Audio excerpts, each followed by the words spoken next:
Hi guys, welcome back to the channel.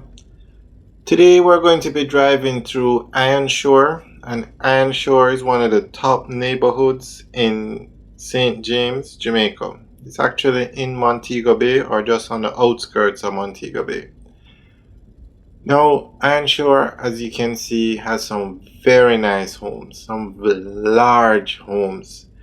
A lot of these homes are rented out through Airbnb or rented as villas. Persons live in them. Now, just to give you an idea, some of these homes sell for 2 million US. That's just to give you an idea of how expensive this neighborhood is. Mark you, not all the homes sell for 2 million US. Some sell for less, 400,000 depending on the size, but they have some very nice gated communities also in this area. Very nice neighborhood. One of the top neighborhoods, not only in Jamaica, but in St. James as well.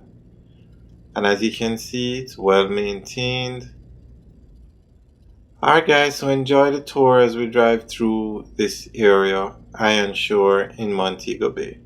Remember to like, share, and subscribe. Have a good day.